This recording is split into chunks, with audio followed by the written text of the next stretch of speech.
Hello दोस्तों, स्वागत है हमारे YouTube channel Vipin sir CG पर। आज हम एक और इम्पोर्टेंट टॉपिक लेकर आ गए। क्लास 11th फिजिक्स में पलायन वेग क्या होता है, किसे कहते हैं पलायन वेग, स्केप वेलोसिटी क्या है। देखिए ध्यान से इस वीडियो पर बनी रहेगा, एकदम जबरदस्त आपको समझ में आएगा। सबसे पहला मैं कॉन्सेप्ट देने जा रहा हूँ, पलायन वेग की परिभाषा क्या होता है, किसे हम बोल सकते हैं पलायन वेग क्या है। ध्यान से सुनिएगा, एक बार में समझ में आएगा पलायन वेग क्या। देखो किसी पिंड या फिर किसी वस्तु को, कोई पिंड है या फिर कोई वस्तु है, उसको पृथ्वी की सतह से, मतलब हम लोग जहाँ से खड़े हैं वहीं से उसको मैं ऊपर की ओर फेंक रहा हूँ। किधर फेंक दिया? ऊपर की ओर फेंका गया, ठीक है। अब यहाँ पे मान लो पृथ्वी है, उस पे एक ना एक गुरुत्वीय क्षेत्र होता है, ठीक है। अब वो पिंड को मैं ऊपर की ओर फेंक दिया और वो गुरुत्व क्षेत्र को क्या कर गया? पार कर गया। कौन से क्षेत्र को पार कर गया? गुरुत्व क्षेत्र को। मान लो अगर वो पार कर गया तो पुनः पृथ्वी पर वापस नहीं आ पाएगा। वो पिंड जो हम पृथ्वी की सतह से फेंके है ना, अगर वो गुरुत्व क्षेत्र को क्या कर जाए? पार कर जाए, तो पुनः वापस वो पृथ्वी पर नहीं आ पाएगा। इसे हम क्या बोलेंगे? पलायन वेग कहेंगे। मतलब क्या है, किसी पिंड को हम पृथ्वी से ऊपर की ओर फेंक रहे हैं, ठीक है। किसी पिंड को पृथ्वी की सतह से ऊपर की ओर फेंके जाने पर वो गुरुत्वीय क्षेत्र को क्या कर जाएगा? पार कर जाएगा। एक गुरुत्वीय क्षेत्र को उसको क्या कर जाएगा? वो पार कर जाएगा और पुनः वापस पृथ्वी पर नहीं आ पाएगा। वो कभी भी नहीं आएगा। अगर पलायन में अगर वो गुरुत्वीय क्षेत्र को पार कर गया ना, तो कभी भी पृथ्वी पर वापस नहीं आ पाएगा। इसे हम क्या बोलते हैं? पलायन वेग कहते हैं। परिभाषा में लिख दिया हूं, ध्यान से सुनिएगा। क्या देखो, पलायन वेग वह न्यूनतम वेग है। पलायन वेग वह न्यूनतम वेग है जिससे किसी वस्तु या किसी पिंड को पृथ्वी की सतह से ऊपर की ओर फेंके जाने पर वह गुरुत्वीय क्षेत्र को पार कर जाता है तथा पृथ्वी पर वापस नहीं आ पाता है। पलायन वेग कहलाता है। एकदम क्लियर है कि नहीं? देखो क्या बोल रहा हूँ, पृथ्वी की सतह से हम खड़ा होकर कोई भी पिंड को या फिर कोई भी वस्तु को ऊपर की ओर फेंका जाता है। ऊपर की ओर हम क्या कर दिए? फेंक दिए, और वो गुरुत्वीय क्षेत्र को क्या कर गया? पार कर गया, तो पुनः वापस पृथ्वी पर नहीं आ पाएगा। इसे हम क्या बोलेंगे? पलायन वेग कहेंगे। अगर शॉर्ट पैक को सिर्फ याद रखना है तो क्या बोल सकते हो? गुरुत्व क्षेत्र को पार करने के पश्चात कोई भी पिंड जो है पृथ्वी पर वापस नहीं आ पाएगा। यही हमारा क्या है? पलायन वेग है, ठीक है। जिस वेग से फेंके गए वही क्या है? पलायन वेग है। इसके लिए एक डायग्राम बनाते हैं। देखो मान लो ये क्या पृथ्वी है, ठीक है। ऐसा हम मान रहे हैं कि ये क्या पृथ्वी है। पृथ्वी का केंद्र क्या मानते हैं अपन? ओ। पृथ्वी का जो द्रव्यमान है उसको हम मानते हैं क्या? Capital M. इसकी जो त्रिज्या वो क्या है? कैपिटल आर है। देखो इतना सब चीज हर हर टॉपिक पे हम ये डायग्राम बना रहे हैं। माना कि पृथ्वी की जो द्रव्यमान है वो क्या है? कैपिटल एम है। इसकी त्रिज्या क्या है? कैपिटल आर है, ठीक है। पृथ्वी के केंद्र से, देखो पृथ्वी के कहाँ से? केंद्र से एक्स दूरी पर, कितनी दूरी पर? एक्स दूरी पर, ठीक है। यहाँ पे एक्स दूरी पर है ना, पृथ्वी की केंद्र ओ से एक्स दूरी पर एक एम द्रव्यमान की वस्तु रख दी है। कितने द्रव्यमान की वस्तु है? एम द्रव्यमान की मान लो कोई वस्तु है। ये यही जो एम द्रव्यमान की जो वस्तु है ना, ये गुरुत्व क्षेत्र पर खड़ा हुआ है, ऐसे रखा हुआ है, ठीक है। गुरुत्व क्षेत्र पर क्या किया हुआ है? रखा गया है, ठीक है। क्या बोल रहा हूँ, माना कि पृथ्वी का जो द्रव्यमान है वो कैपिटल एम है तथा उसकी त्रिज्या क्या है? आर है। पृथ्वी के केंद्र ओ से, देखो पृथ्वी के केंद्र कहाँ से? ओ से एक्स दूरी पर एक पिंड लिया जिसका द्रव्यमान क्या है? स्मॉल एम है, ठीक है। यही जो है गुरुत्वीय क्षेत्र पर रखा गया है। अगर नहीं भी बोलो गुरुत्वीय क्षेत्र पर रखा गया तो कोई दिक्कत की बात नहीं है, ठीक है।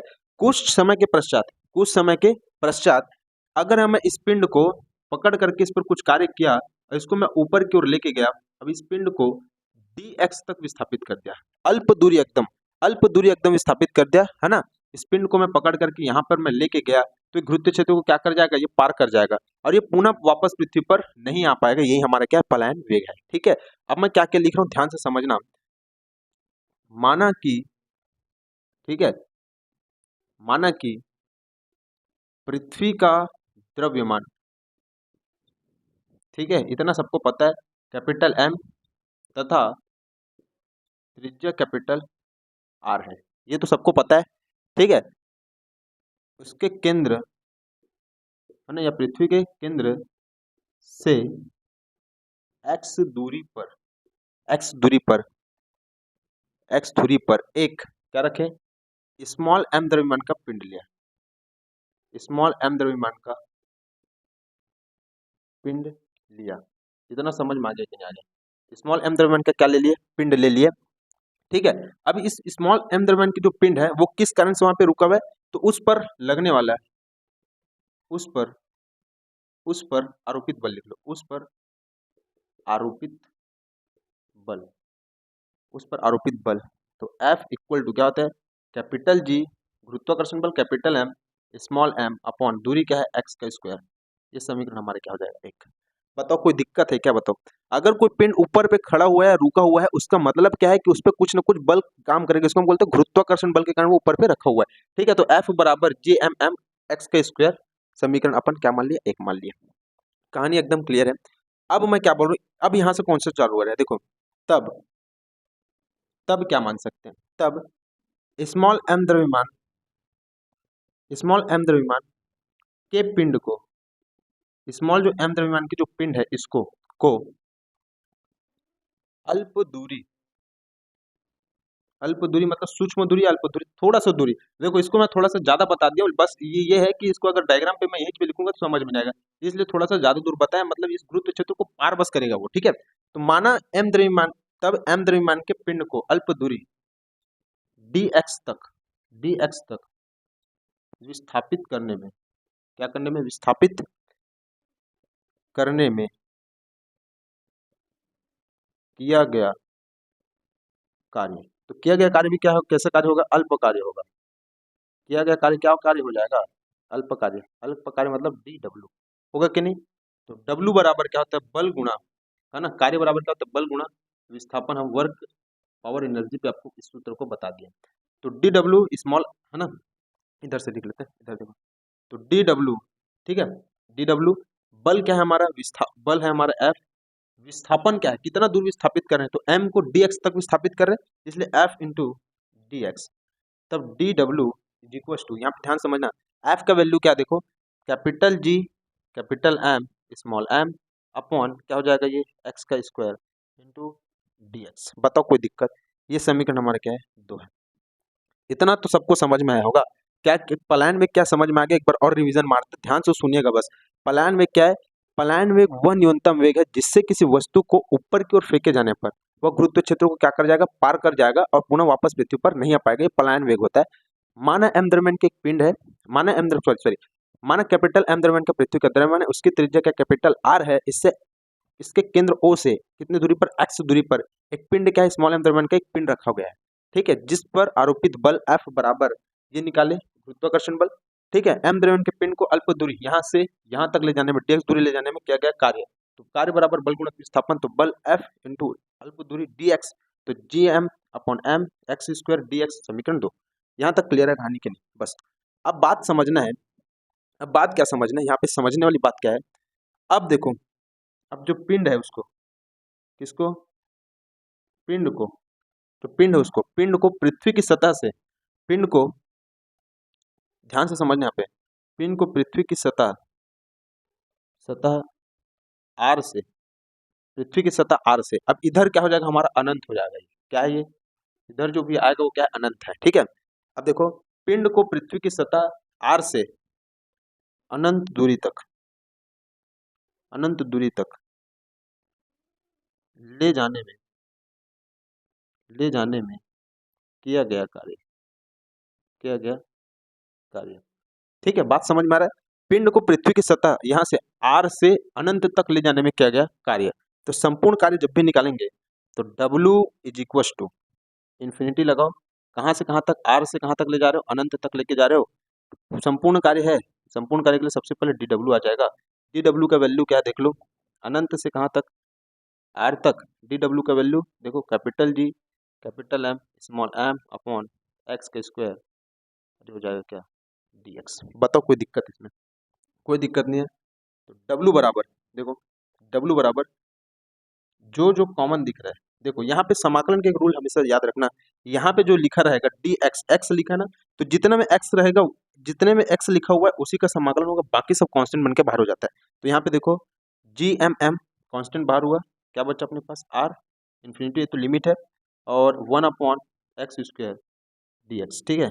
तो W बराबर क्या हो जाएगा देखो, capital G capital M small m, ध्यान से देखिएगा वीडियो को, है ना, क्या बोल रहा हूँ, ये r से क्या है, इन्फिनिटी गया, देखो एक्स स्क्वायर, मैं बार बार बता रहा हूँ, अगर कोई भी चीज नीचे है, अगर उसको मैं ऊपर लेके जाऊंगा तो प्लस में है तो माइनस में होगा, जैसे 1 अपॉन एक्स का स्क्वायर प्लस में है ना, ऊपर लेके जाऊंगा तो माइनस होगा, मतलब क्या है, एक्स माइनस 2 dx। इसको मैं रोज सॉल्व करा रहा हूँ भी, इसको रोज सॉल्व कर रहे हैं, तो W बराबर capital G capital M small m, ठीक है, लिमिट लगा दो r से क्या तक, इन्फिनिटी तक, ठीक है। इसका आंसर क्या होता है, मैं उस दिन फिर बताया था आपको, x माइनस 2 प्लस 1 और माइनस 2 प्लस 1, यहाँ पे जो रहेगा उसका प्लस 1 करना है, नीचे में भी वही होगा, ठीक है। तो क्या आया था, माइनस का माइनस, है ना, इसका माइनस हो जाएगा, तो ये माइनस यहाँ पे आ जाएगा, x -2 में एक को घटाओगे तो क्या हो जाएगा -1। मतलब क्या है, w बराबर capital G capital M small m, that means -1/x और r इन्फिनिटी। बताओ कोई दिक्कत इतने में? कोई समस्या ही नहीं होगा, मैं बता रहा हूँ, ध्यान से समझिएगा बस। ये इंपॉर्टेंट टॉपिक है, ये इंपॉर्टेंट टॉपिक है। यहाँ से क्वेश्चन हर साल पूछा जाता है, इस साल भी पूछा जाएगा पलायन वेग क्या होता है। ठीक है, डब्लू बराबर देख लो, यहाँ से देखो, डब्लू बराबर कैपिटल ये हो जाएगा माइनस का GMM स्मॉल m।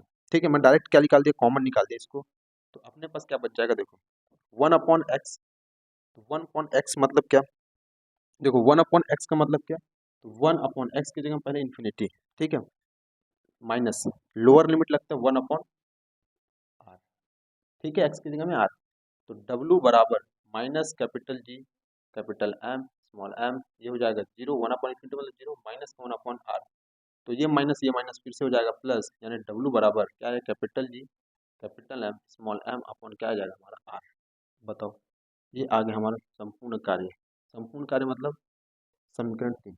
ठीक है, संपूर्ण कार्य का मतलब समझ पा रहे हो कि नहीं पा रहे हो? मतलब इस पृथ्वी की सतह से इस पिंड को हम यहाँ तक अनंत तक लेके गए हैं, तो उस पर किया गया कार्य क्या है, GMMR। ठीक है, कहानी क्लियर है कि नहीं? अब यहाँ पे एक चीज हमेशा याद रखना, ठीक है, हमेशा याद रखना, जो कार्य जो होगा, जो संपूर्ण जो कार्य होगा, उस पर हम क्या कर सकते हैं, यहाँ पे समझना है ना। थोड़ा सा इसको मिटा देते हैं, जगह बना देते हैं पहले तो। ठीक है, पलायन वेग की गतिज ऊर्जा, पिंड की जो पलायन वेग है ना, ऐसे लिखना, पिंड की पलायन वेग। ठीक है, पिंड की पलायन वेग की गतिज ऊर्जा बराबर संपूर्ण कार्य, बराबर क्या, संपूर्ण कार्य। ये संपूर्ण कार्य है। पलायन वेग की गतिज ऊर्जा मतलब गतिज ऊर्जा ने 1/2 mv का स्क्वायर। अब पलायन वेग है, पलायन वेग है मतलब स्केप वेलोसिटी, तो EV कर सकते हैं, स्केप वेलोसिटी। ठीक है, नहीं भी करोगे तो चलेगा, चलो ऐसे लिख लो, 1/2 mv का स्क्वायर। संपूर्ण कार्य क्या, देखो संपूर्ण कार्य क्या है, capital G capital M small m upon capital R। इतना इंपॉर्टेंट है, यहाँ पे आप समझ नहीं पाओगे। देखो स्मॉल m से स्मॉल m कैंसिल आउट हो गया कि नहीं हो गया, क्या बच गया, देखो 1/2 v का स्क्वायर बराबर capital G capital M capital R, बचा कि नहीं अपॉन में। 2 का मल्टीप्लाई करा दो उधर, तो यहाँ पे क्या बचा, v का स्क्वायर, 2 का मल्टीप्लाई यहाँ पे 2GM अपॉन R होगा कि नहीं। v स्क्वायर के यहाँ पे रूट ले लो, देखो तो under root 2 capital G capital M upon R। बताओ आया समझ कि नहीं? यहाँ पे समझो, अब बात यहाँ पे समझो, क्योंकि स्मॉल g बराबर, ये याद रखने वाली चीज है, स्मॉल g इक्वल टू क्या होता है, कैपिटल GM अपॉन R का स्क्वायर, होता है कि नहीं?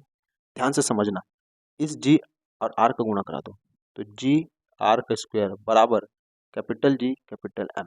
बात समझ में आ रहा है कि नहीं? तो कैपिटल G कैपिटल M का वैल्यू क्या है मेरे पास, GR स्क्वायर, हो रहा है कि नहीं? यहाँ पे देखो कहीं पे दिख रहा है क्या, GM बिल्कुल दिख रहा है आपको, देखो यहाँ पे दिख रहा है GM दिख रहा है कि नहीं? तो G और M की जगह क्या लिख दूंगा, स्मॉल g कैपिटल R का स्क्वायर अपॉन नीचे में क्या है, एक R है, एक R से एक R कैंसिल आउट हुआ कि नहीं। तो V इक्वल टू क्या आ गया, देखो 2GR। तो यही हमारा क्या है, पलायन वेग है। तो पलायन वेग हमारे पास क्या आ गया, पलायन वेग जो आया है वो आया V equal to under root 2GR। बताओ किसी को कोई दिक्कत तो बताओ, पलायन वेग पे अगर किसी को दिक्कत हुआ तो बता दो, ध्यान से समझिएगा, बिल्कुल समझ में आएगा। अगर जहाँ पे समझ में नहीं आया है आप एक बार कमेंट करिए, हम फिर से बताएंगे इस टॉपिक को। हमारे वीडियो के साथ बने रहिए, ऐसी वीडियो देखने के लिए आप ज़्यादा से ज़्यादा शेयर करते रहिए, है ना। इसके बाद हम अभी और निकालेंगे, अभी और पढ़ना भी, इसके बाद हम निकालेंगे कि पलायन वेग पृथ्वी की सतह पर कितना होता है, चंद्रमा की सतह पर कितना होता है। ठीक है, तो वीडियो के साथ बने रहिए, लिख लीजिए पहले इसको। अब हम पढ़ेंगे पृथ्वी की जो तल है उस पर पलायन वेग कितना होता है। ध्यान से समझिएगा, यहाँ पे आप वीडियो के साथ बने रहेगा, मैं सब चीज़ क्लियर करा दूंगा। सबसे पहले पलायन वेग मैं फार्मूला बता चुका हूँ, V equal to under root 2GR होता है। ठीक है, कहाँ पे बोल रहे हैं, पृथ्वी के तल पर पलायन वेग। देखो पृथ्वी के तल पर पलायन वेग की बात करेंगे तो G का जो मान होगा वो होता है 9.8 मीटर पर सेकंड स्क्वायर। ठीक है, कैपिटल R जो पृथ्वी की जो त्रिज्या है वो होता है 6.38 गुणित 10⁶ मीटर। इतना क्लियर है कि नहीं, बस ये बता दो, इतना क्लियर है सबको? ठीक है, अब करना क्या है, पलायन वेग निकालना है ना, तो v इक्वल टू क्या हो जाएगा, अंडर रूट 2 है तो 2 गुणा g का मान 9.8 गुणा r का मान 6.38 गुणा 10 की घात 6। अब देखो आपको लग रहा होगा ये सॉल्व कैसे होगा, एकदम इजी तरीके से सॉल्व होगा, अब ध्यान से समझिएगा बस, ठीक है, ध्यान से समझिएगा। यहाँ पे सबसे पहले इसका मल्टीप्लाई करा दो, ठीक है, या इसका मल्टीप्लाई करा दो। तो देखो इसका मल्टीप्लाई कराते हैं, 2 गुणा 9.8 तो कितना हो जाएगा, 16 का 6 हासिल 1, 18 एक 19, 9 पॉइंट ये हो गया, ठीक है। इसके बाद क्या है 6.38, ठीक है। अब ये दशमलव को आप हटा दो, सब सीधा मल्टीप्लाई करा दो, ठीक है। इसका मल्टीप्लाई कराओगे तो 1 2 और 3, तीन संख्या के बाद आपको क्या लगा देना है, दशमलव लगा देना है, ठीक है। चलो कराओ, ठीक है। तो इतने जब मल्टीप्लाई कराते देखो 8 के 48 का 8 हासिल 4, 9 अट्ठे 72 और 4 76 का 6 हासिल 7, 8 एकम 8 और 7 15, ठीक है। मल्टीप्लाई 18 का 8 हासिल 1, 27 28 का 8 हासिल 2, 3 2 5, ठीक है। 36 का 6 हासिल 3, 54 और 3 57 हासिल 5, है ना, हो गया कि नहीं। और 6 कम 6 और 5 11, ठीक है। यहाँ पे कर दो 14, है ना, 6 12 और 20 का 0 हासिल 2, तो 7 5 12 13, तो 15 का 5, है ना, और हासिल 1 2 ये, ठीक है। तो तीन संख्या ना, 1 2 दशमलव उसके बाद 3, तो 1 2 3 125, देखो 100 कितना आ रहा है, 125 दशमलव कितना आ रहा है, 048 मल्टीप्लाइड बाई, इसलिए आ जाएगा 10 की पावर 6। इतना समझ में आ गया होगा बिल्कुल। देखो आप अगर एवरेज निकालोगे तो देखो 11 का वर्ग कितना होता है, 11 का स्क्वायर जो होता है 121 होता है कि नहीं। 12 का अगर वर्ग निकालोगे तो होता है 144, ठीक है। तो 11 के वर्ग के आसपास आ रहा है कि नहीं आ रहा है, ये बस बता दो, 11 के आसपास आ रहा है ना, आ रहा है। तो 11 के आसपास आ रहा है, ये हो जाएगा 11, होगा कि नहीं। दशमलव के बाद 4, देखो 4 8 है ना, 4 8 है ना, तो इस वाले 4 को ले लो, इसका वर्ग क्या होता है 2, तो 2 इसका स्क्वायर, इतने एक वर्ग जब कराओगे तो ये आ जाएगा, ठीक है। 10 की घात 6 मतलब इसको मैं क्या लिख सकता हूँ, 10 की घात 3 गुणा 2, है ना, तभी तो होगा 3 दूनी 6। क्लियर है कि नहीं, है ना, समझ में आ गया बात सबको।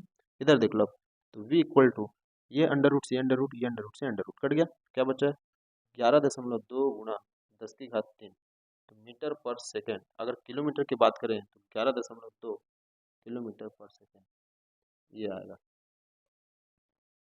आपका आंसर।